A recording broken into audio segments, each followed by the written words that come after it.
In our past lives, my sister Bella and I received some perks from the system. She hustled for the 7 million, while I scored a 700 on the college entrance exam. A few years down the line, she blew all her cash and got buried in debt. Meanwhile, I graduated from Oxford with a six-figure paycheck. After a couple of unsuccessful attempts to secure money, Bella pushed me off a rooftop, and we both got reincarnated back to before the entrance exam. This time around, she was quick to grab the 700 points, got into Oxford, and even snagged my boyfriend who had connections. Sorry, sis, she sneered. Your life is mine now. I just chuckled. You know, even if a pig is reborn in Paris, it's still a pig. Later on, I used my 7 million to get into Oxford as the top student in the province. Bella and I found ourselves back before the entrance exam once more. The cold prompt whispered in my ear was exactly the same as last time. Congrats on finishing the system task. Choose your reward. Option 1, a college entrance exam score of 700. Option 2, a deposit of 7 million. I struggled to look away and saw Bella staring at me, utterly shocked. Muttering in disbelief, system reward, 700 points. Nope. She quickly regained her composure and declared, I'll take 700 points, flashing a cold smile. With degrees from Oxford and Sorbonne, I won't have any trouble earning 7 million this time. Asterisk ding. Asterisk. The system credited her with 700 points for the entrance exam, and I received the cash reward, a full $7 million. Bella glanced at me smugly. Sis, this diploma is way more valuable than your 7 million for sure. I stayed silent, just watching her proud expression. I knew she was reborn too. In our previous lives, when we both got the system reward, she picked the 7 million first. What's the point of 700 points? Even if you get into a top school, you'll end up working for me anyway. During her remaining high school years, she had plenty of money but didn't bother studying. She skipped classes, put on makeup, and splashed cash in bars. I've achieved financial freedom, so why bother studying? She said. Later, she bombed the entrance exam. After traveling abroad, she led a reckless life. In just a few short years, she drained the 7 million. Lacking real skills and unable to satisfy her endless wants, she started secretly taking out loans. Debt piled up with interest until she was drowning. With no way out, she turned to me and my hefty salary. After several failed attempts to grab money, she shoved me off a rooftop in anger. Why do you get to soar with your 700 points while I'm stuck in debt? That score was supposed to be mine. You stole my life, she yelled. So this time, she chose the 700 points without hesitation. That night, I heard her muffled laugh. Sorry, sis, your life is mine now. I pretended to be asleep, but inside, I couldn't stop laughing. The system gave her a score of 700, but not the abilities that come with it. Does she really think a pig, even if reborn in Paris, is still a pig deep down? With half a year until the entrance exam, I leveraged my past life's foundation and grabbed every chance to study hard. Meanwhile, Bella was chillin' and didn't bother trying, knowing she'd hit 700. Whenever small test results came out, she dismissed them with a scoff. These scores don't mean anything, and I'll hit 700 on the entrance exam. She ridiculed my efforts even more. Stop wasting your energy. Getting into a specialized college isn't too bad for you. She always believed my 700 in the past life was thanks to the system, but in reality, I never relied on that mysterious system. In our previous lives, while she indulged in fun, I was grinding away. The reward in the past life even glitched. I initially thought I'd score around 720 points, and because of the system reward glitch, my final entrance exam score was a flat 700. Living a second life, my goal was to be the top in the province. When the entrance exams came, I was curious what score I could achieve without the system glitch. After the exams, Bella was telling everyone she estimated she'd score 700. At first, no one believed her until they matched the answers. Oh my God, Bella, you really might score 700 this time. Were you pretending to be weak just to surprise us all? Pretty and smart, I can only imagine how proud your parents must be. Bella smiled politely. Scores don't mean everything. Even if Luna goes to a specialized school, she's still my sister. Luna, someone chimed in immediately. With her usual scores, she'd be lucky to get into any college. Amid the flattery and praise was Leo, my boyfriend, a good-looking, top-tier son of officials. At that moment, he looked at Bella with a gentle gaze, saying, "Honestly, you're better than your sister. Let's hope we both get into Oxford." Bella glanced past him straight at me. Her eyes were smug. "All right, then." That evening, Bella stopped me at the door. "Sis, I think your boyfriend digs me more. He just messaged to confess." "Is that so?" I replied coolly. "Then he's yours. Such a standout boyfriend. I won't need to fight you for him. After all, Leo said he thinks I'm more perfect and likes me more." I chuckled. Did she really think Leo was some high-quality, second-generation rich guy? At his core, he's a twisted psycho. In my past life, I found out early and broke up with him. But another girl wasn't so lucky. That girl fell off a building on her birthday. The culprit was her boyfriend at the time, Leo. Too bad Bella was too busy living it up to notice these things in her past life. If she wanted that psycho as her boyfriend, then fine by me. When the entrance exam scores came out, our parents were all over Bella. My mom asked nervously, "Bella, are you sure you'll score 700? "Of course." Bella was cool as a cucumber, sipping her tea. "I'll definitely score 700, don't worry." A few minutes later, Bella logged into the system, and my mom's screams were ear-piercing. "Really, 700 points? Our baby girl is amazing, so impressive." Dad was grinning from ear to ear. I knew my precious daughter could do it. Bella suddenly turned to me. "Sis, how many did you score?" The room went silent at the mention of me. Mom shot me a look. "If she even passes, I'll thank the heavens. All that tuition money went down the drain. What a waste." "Enough." Dad gave a weary sigh. "What's the point of saying this? Either way, she's old enough. If she passes, get a student loan and study. If not, go work and help out." Amid ridiculing remarks, Bella looked at me with an innocent face. "Sis, don't be upset. Life's not all about the college entrance exam. In a couple of days, Mom will set you up for marriage. Settling down early isn't such a bad idea." Mom tousled Bella's hair. "Bella is right," she said. "Enough about that." Mom went off to call relatives with the good news. "Honey, check out the best hotels in town to see if they have space for a celebration." Dad nodded and started looking up hotel numbers. Bella headed out for her date with Leo, leaving me alone in the room. I went back to checking my scores online. Luna's status, scores unavailable, as expected. So, I waited. Evening came while my parents were busy cooking to celebrate Bella's success.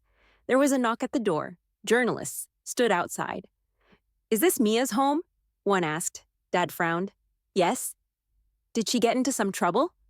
"No, no trouble," replied the reporter with a grin. "We just want to interview the top scorer of the state." "The top scorer?" Dad froze, but then said, "You must mean Bella, right?" He called out loudly, "Bella, come here. Someone wants to interview you." Mom rushed over with Bella. "You're the top scorer. You've made us so proud." Unlike your sister, I didn't even know how to answer when relatives asked me about her scores. Bella tried not to look too smug. "I didn't expect it either," she began, but was interrupted. "Hold on," a journalist said. "Isn't this Mia's house? This year's top science scorer isn't Bella. It's someone named Mia." "Mia's house? This year's top science scorer isn't Bella. It's someone named Mia." My parents looked at each other, confused. "Mia, you must be mistaken," Mom said as she pulled Bella over. "Our Bella scored 700.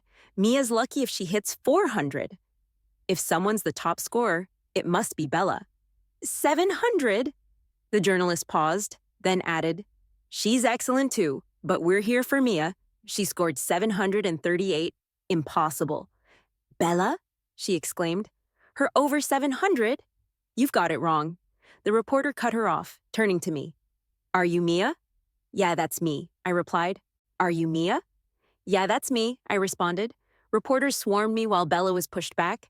Her gaze was just like it was in the past, only this time I was the one in the spotlight, handling everything gracefully and soaking up all the attention. Even my parents were being interviewed. "What's your secret to raising a daughter who's the top scorer?" the reporters asked. Dad couldn't hide his pride. "Honestly, no special nudges. She's just smart and hardworking." Mom patted my hand affectionately. "She's great at everything, just a bit too driven." "Takes after me." Bella was losing it in the corner with jealousy. Eventually, a reporter even approached her. "Are you here to interview me?" she asked eagerly, fixing her hair. "Yes, we are," they replied. "With a high-achieving sister, do you feel any pressure?" Bella forced a smile, practically gritting her teeth. "Yeah, she's always been my role model." Once the reporter left, my parents couldn't stop fussing over me. "Mia, why didn't you tell us you're the state's top scorer? That's such great news. Why keep it to yourself? What would you like to eat?" "Mia, Mom will make it for you," Mom said. "Mom," Bella couldn't hold back. "I saw that sis has 7 million in her bank." "Have you done something reckless, Mia? 7 million?" Mom shrieked. "Mia, where did you get that kind of money?" I quietly turned to Bella. Sly little thing, always going for the straightforward jab. "Investments," I said coolly, naming a couple of recent projects. Mom and Dad looked puzzled. They couldn't tell if it was real or not, but were just thrilled. "Mia, you should have mentioned making all this money. We're strapped for cash. How about fronting us a little?" I smiled. "Sure thing, but it's all tied up right now. Once it's free, I'll give you and Dad each 1 million. Mom and Dad were beaming. "Oh, Mia, you're our treasured daughter." Dad and Mom. Bella stomped her feet. "Can't you see she's lying to you? If the money's really there, just take the card and withdraw it." "Enough," Dad cut in, scanning my expression. "Your sister's been balancing study and earning. Cut her some slack. No more of this. Let's eat out tonight and celebrate." "I'm not going," Bella fumed. "Fine, then stay here," Dad snapped. "We're celebrating anyway." The door slammed shut, drowning out Bella's frustrated cries inside. 2 days later, Bella didn't come home overnight, claiming to be at her friend Lily's. She lied. Lily's on vacation with her family in Hawaii. At 11 p.m., Bella's text popped up on my feed, with a moon emoji. The pic showed her hand held tightly by another, over white sheets. Soon after, a message from Leo appeared. "Mia, we should break up." I smirked. Finally, he initiated it himself. Under the gloomy lamp, I typed back, "Why, Leo? You know how much I like you." "I'm not agreeing to this breakup." Did he? Message after message flew out, then finally a notification showed that he blocked me. Satisfied, I put the phone down. Someone like Leo, a creep, would only make me more curious with a clean break, but if he thinks I can't let go, he'll cut ties. The next day, Bella returned looking refreshed. Sis bragged, leaving a kiss mark visible on her neck. "Leo is mine now." "Stop clinging to him. Save yourself some face. He doesn't love you anymore, not even if you beg." Bella giggled. "What's 7 million when you can marry into Leo's family?" "That's way beyond millions. Guess you're just not that lucky, sis." I simply watched Bella's smug face, feeling a pang of pity. Being the girlfriend of a serial killer didn't feel lucky to me. Our parents threw a graduation party for us. Mom, Bella looked around, clearly upset. Wasn't this supposed to be a joint celebration with Mia? The screen even says it's for the top scorer banquet. And my score is lower than my sister's? Just because of a few points, you're playing favorites? "Listen, sweetie," my mom gently coaxed her. "Your dad has this thing about saving face. He insisted on this top scorer banquet, and by the time I found out, it was too late to change. Don't be mad. Once you get your acceptance letter, how about I give you some money for a trip?" As we spoke, a bunch of relatives came over to congratulate. "Wow, raising 2 high achievers must feel amazing." Exactly. Mia did so well. She was even first in the state. That's impressive. I always thought Mia was smart, just had that feeling she wouldn't mess up. Bella scoffed. "You guys are so old-fashioned. Nowadays, isn't it all about money? Getting first in the state just means you'll be working for others in the future." Then she turned to my parents. "Mom, I have a surprise for you all later." Our relatives glanced at each other, confused. My mom was also puzzled. Just as she was speaking, new guests arrived at the banquet hall. Bella quickly raised her hand and shouted, "Leo, over here!" I overheard some relatives whispering, "Leo? Isn't he the son of the bureau chief?" "Yeah, that's him. The bureau chief's miracle child, pampered to the core." "I heard he's having his own graduation party soon. How does Bella know Leo?" "They look more than just classmates to me." Bella boldly took Leo's arm and smiled at everyone. "Let me introduce you. This is my boyfriend, Leo. The room went silent for a moment before people rushed up. So, this is Leo? I had lunch with your dad before. How's he doing these days? Leo replied with a smile. He's doing well. Mom initially looked angry at Bella for bringing a boyfriend, but when she heard who Leo was, her anger turned into smiles. Leo, right?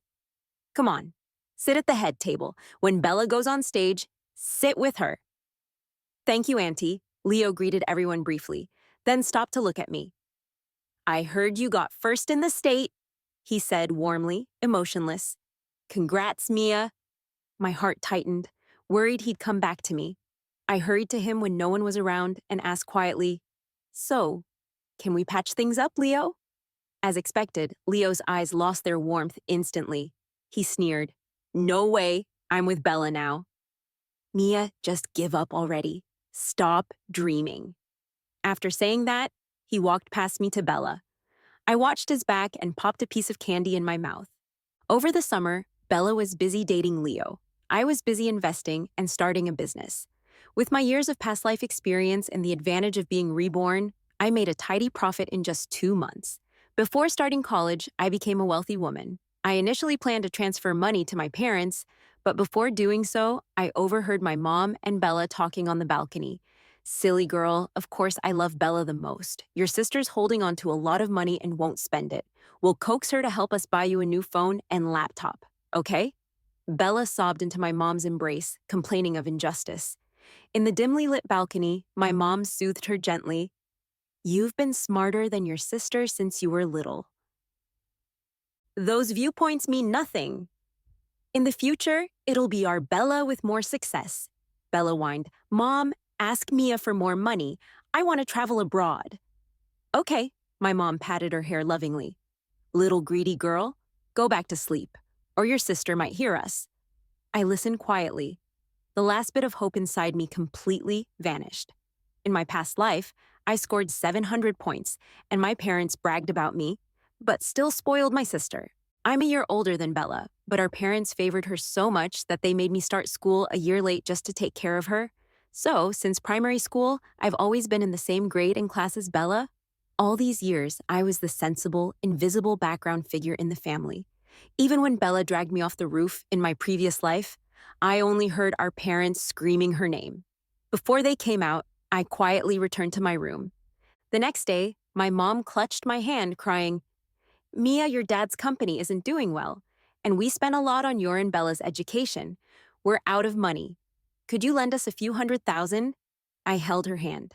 Don't worry, Mom. This investment will pay back in 2 months, then I'll send money over.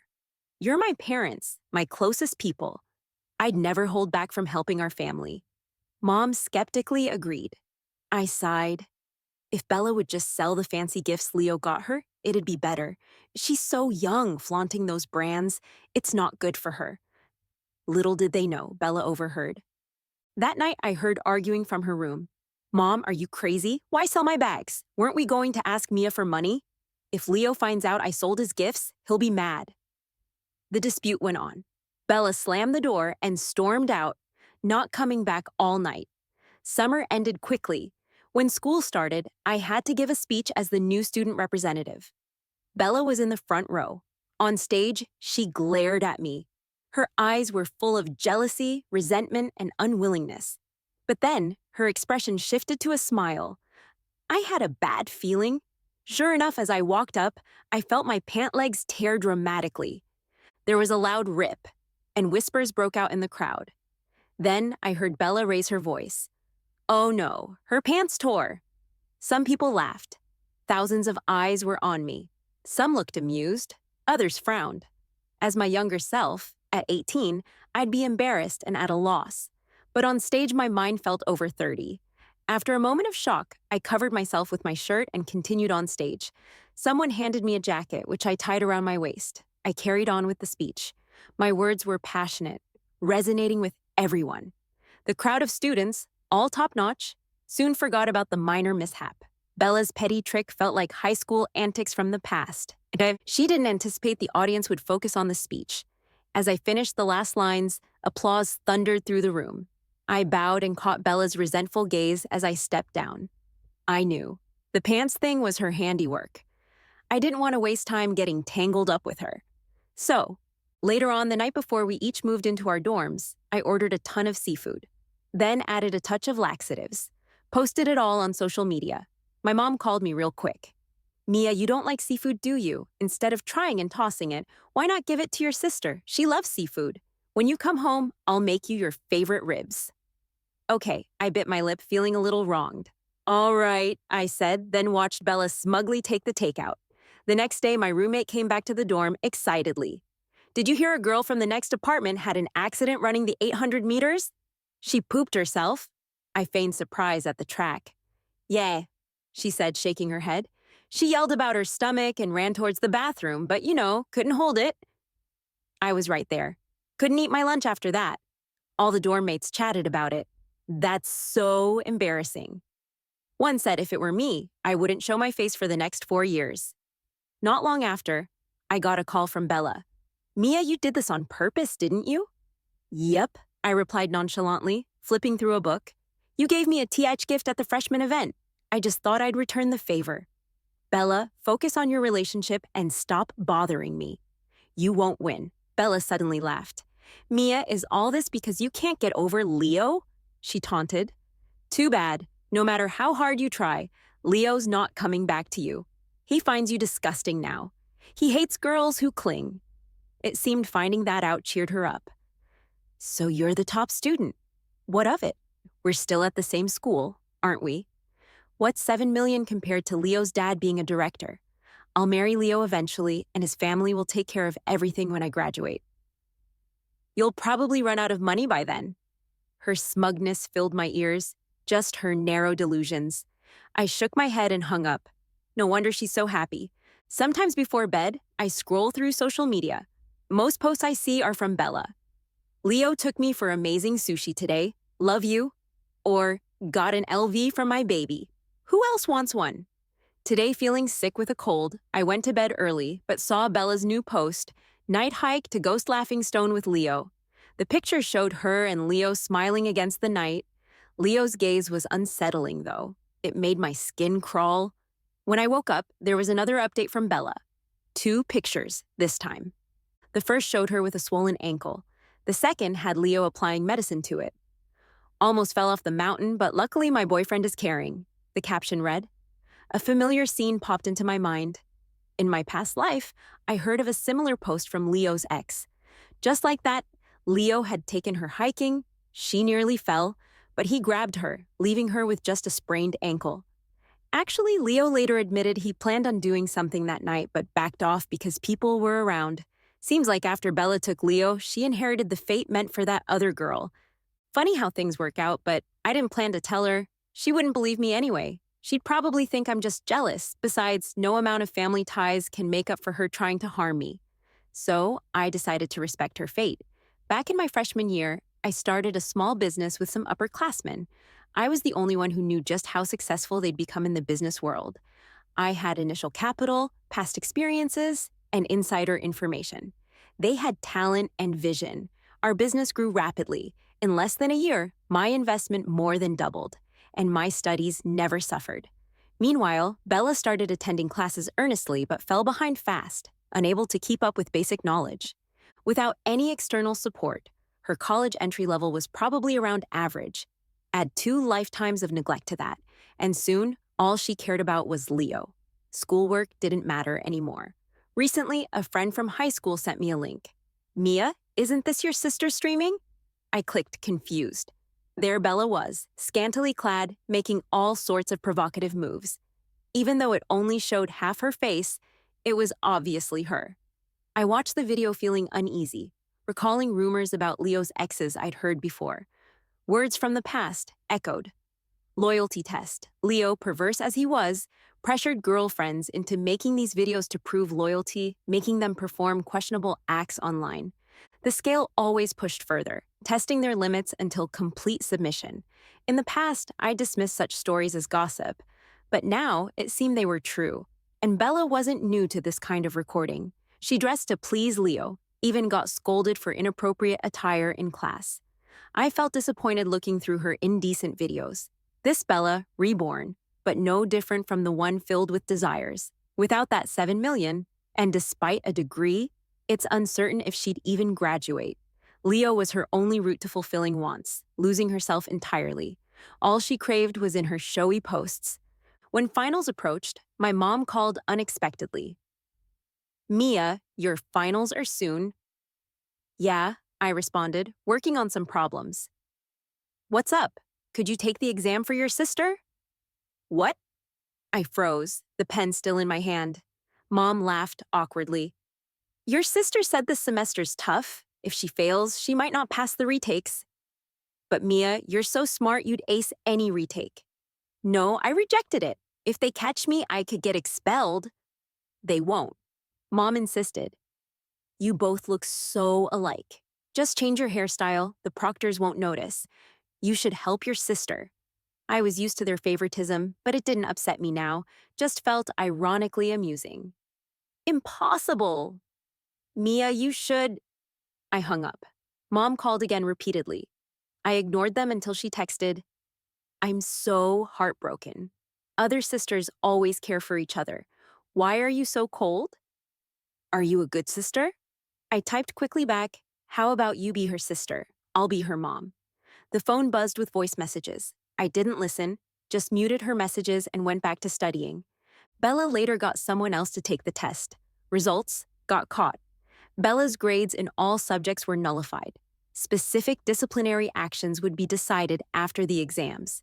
That night, Bella came to my dorm. As soon as she saw me, she slapped me. "Mia, you're laughing at me on purpose, aren't you? You're so smart, you could have taken the test for me. Mom called you so many times and you refused. Now my grades are void. Are you satisfied?" I grabbed her wrist. "Not bad. If you get expelled, I'd be more satisfied." "You—" Bella tried to break free and suddenly pulled out a bottle of water. My heart sank, and I quickly called for my roommate to help stop her. Thankfully, my roommate acted fast and snatched the bottle when I held Bella down. "What's this?" She frowned. "Could it be acid?" "Mia, your sister wouldn't go that far, would she?" I held down Bella, smiling coldly. "What wouldn't she do?" "Help me call the cops." The police arrived quickly. We were all taken to the station to give statements. After getting back to school, I went straight to the office and turned in those video links of Bella to the school. Bella appeared in more and more videos lately, and people had uncovered her info online.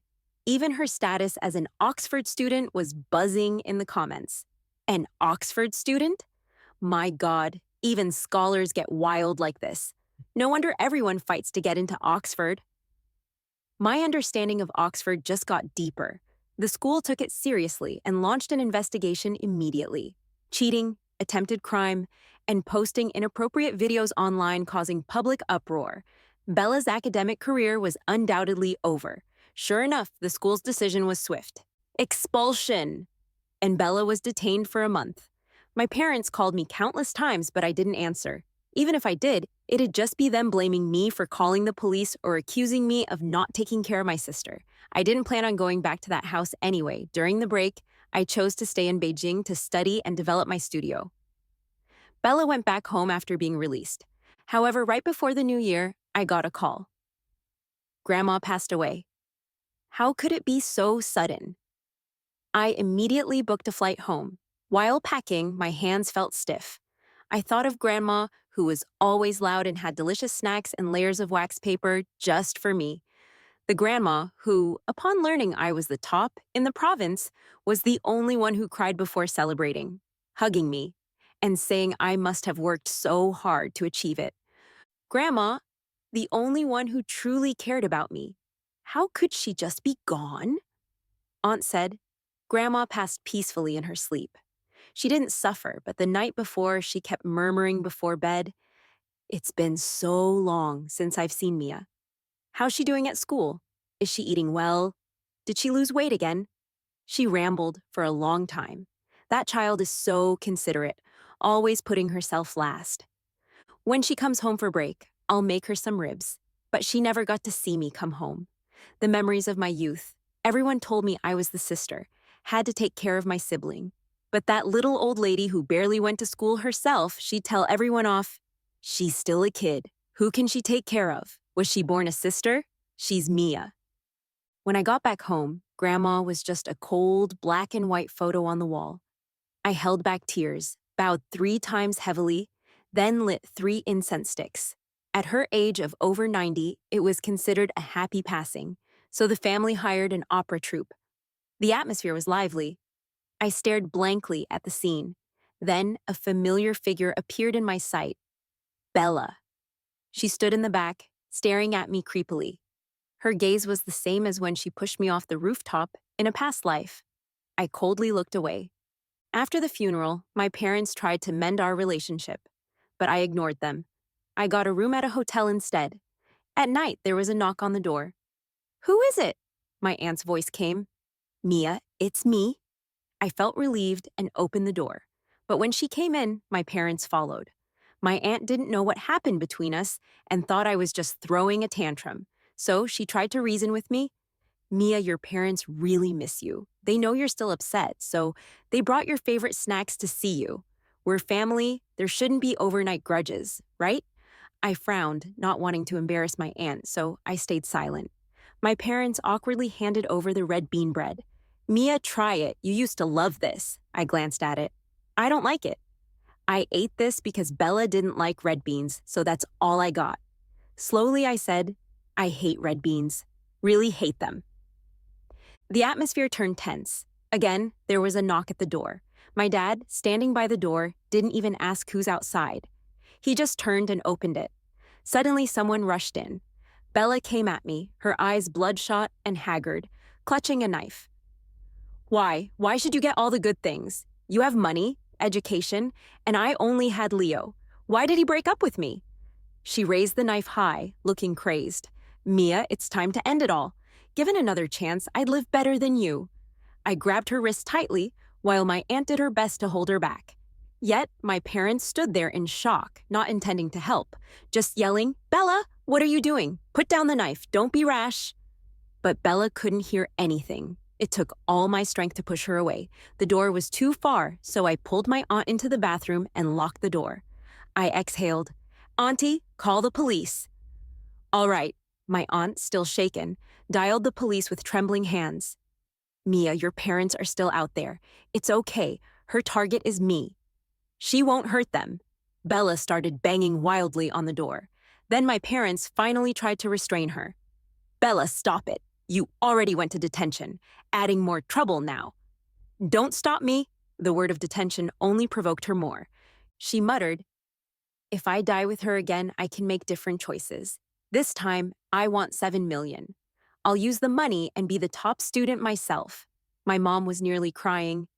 "What choices, Bella?" "Calm down. Honey, hold her." Then a piercing scream echoed from outside. My heart dropped. Something seemed to happen. I heard my mom scream, "Honey, are you okay?" So much blood. Soon there was a thud outside the door. Bella was crying too. "Dad, I didn't mean to." Bella was crying too. "Dad, I didn't mean to." But what surprised me was my mom's first reaction, to urge Bella, "Run. What are you still doing here? I'll take your dad to the hospital." They called the police. Without turning back, Bella left immediately. I quickly dialed 911. When I opened the door, I saw Dad lying in a pool of blood, stabbed near his leg. I took a deep breath and crouched down to check his breathing. There was none. My legs felt weak. My mom read the result on my face. She looked disbelieving. "How is this possible? Bella only accidentally stabbed his leg, not his heart. How could it be so fast?" She didn't know that piercing the major artery in the leg could cause rapid death. She was just holding Dad and crying. Suddenly, something crossed her mind. She picked up the bloody knife from the ground and shoved it towards me, trembling. "Mia, help your sister this once, please?" Even my aunt was shocked. "Sis, do you know what you're saying? Even if he is your real father, it's murder. Murder means the death penalty." "No, it doesn't," my mom cried, walking towards me. "Mia, I'll write an apology note. There won't be a death penalty. Just say you didn't mean it. It's only a few years, Max. Your sister is still young, and we've spoiled her." "What about me?" Mom covered her face, crying. What do you want me to do? Your sister, she's already been expelled and Leo broke up with her. If she goes to jail, how will she live when she gets out? But you're different. You're so capable. Even if you go to jail for a few years, you'll do just fine when you get out. I looked at her coldly. In that moment, whatever hope I had left was gone. When dad's lying like this, all you can think about is saving your precious daughter. Because I'm strong, I deserve to die. The hotel was close to the police station. As we spoke, the police broke in. Dad was already gone by the time the ambulance arrived. Bella's accidental stab hit the major artery, and within half a minute, blood sprayed out, covering the floor. Bella ran, and her whereabouts were unknown. But my biased mother insisted that I was the one who accidentally stabbed him. Bella had nothing to do with it. Unfortunately, my aunt wouldn't falsely testify, and the fingerprints on the knife belonged only to my mom and Bella. Bella was found quickly, not because she was caught, and she didn't surrender. It was because the ambulance took her to the hospital.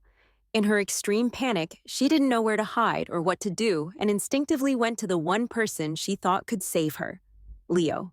After finding out about her crime, Leo first comforted her gently, promising he'd handle everything.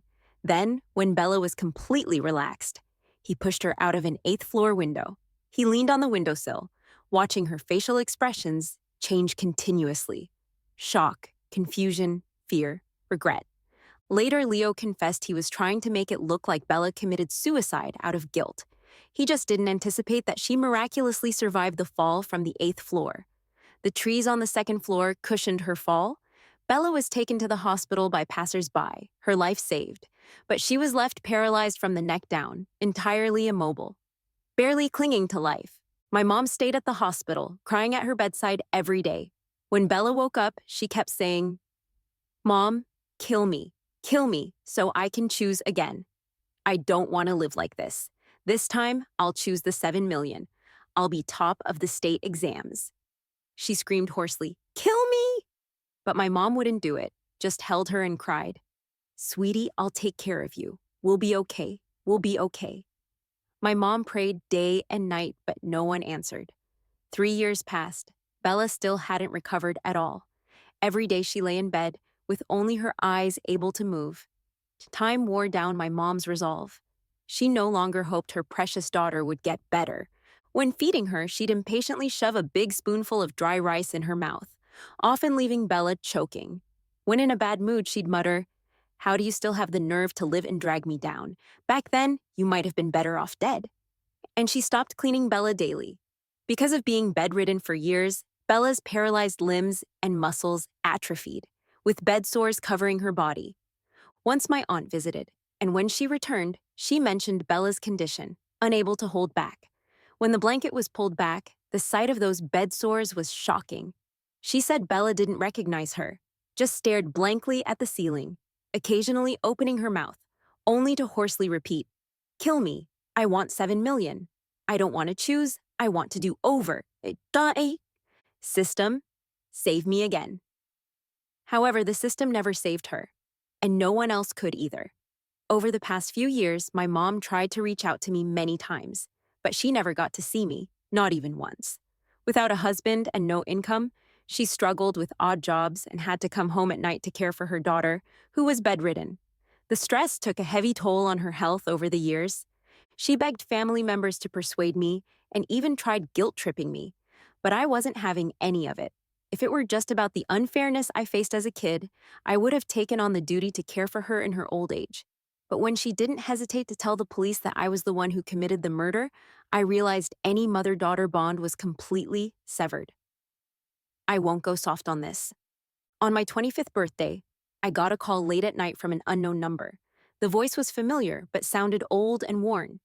"Mia," she said shakily, "Mom misses you so much. Please don't hang up, okay? Happy birthday." "Please don't hang up, okay? Happy birthday. It's been 4 years since I saw you. Can't you forgive me?" She choked up. "You're both my children." "I love you too. I just showed it the wrong way." "Are you done?" I answered flatly. "You must have the wrong number. My mom died 4 years ago."